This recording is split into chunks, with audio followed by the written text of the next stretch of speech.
আব্রাহা বিন আসহামাহ এর হস্তি বাহিনীর থেকে বায়তুল্লাহকে হেফাজত করার জন্য ছোট ছোট পাখি প্রেরণ করেছেন, আবাবিল। আলাম তারা কাইফা ফাআলা রাব্বুকা বিআসহাবিল ফিল আলাম ইয়াজআল কাইদাহুম তায়রান আবাবিল। তো ঠিক এভাবে আমার তো মনটাই বলে এই দেশের স্বাধীনতা, সার্বভৌমত্ব, ইসলাম মুসলমানদেরকে হেফাজত করার জন্যে রব্বে কারীম মানুষের আকৃতিতে ছোট ছোট কিছু বাচ্চাকে, ছাত্রদেরকে মানুষ আবাবিল হিসাবে এই দেশটাকে স্বাধীন করার জন্য আল্লাহ প্রেরণ করেছেন। এই জন্য আমরা ভয় পাবো না, এটা আল্লাহ পাকের দয়া, আল্লাহ এই দেশকে হেফাজত করবেন। আমরা এই তত্ত্বাবধায়ক সরকার বলেন অথবা কি সরকার,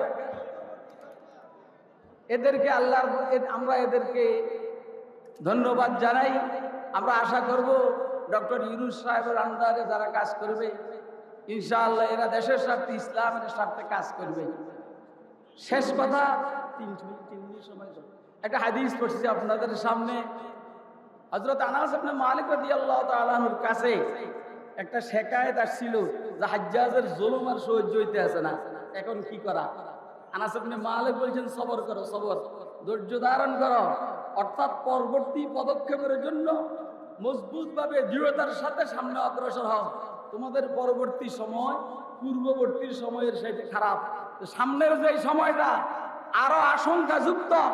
আল্লাহ আমাদের দেশের সমস্ত তাওহীদি জনতাকে এক প্ল্যাটফর্মে থাইকা সামনের যে কোনো প্রতিকূল পরিস্থিতিকে মোকাবেলা করার তৌফিক দান করুন। আমিন আলা ইবাদিহিল্লাযীনা ইসতাফা। আম্মা বা'দ, আন আনাস রাদিয়াল্লাহু তাআলা আনহু وقد شكي إليه ما لقي الناس من الحجاج فقال اصبروا فإنه لا يأتي عليكم زمان إلا الذي بعده شر منه حتى تلقوا ربكم سمعته من نبيكم صلى الله عليه وسلم رواه البخاري।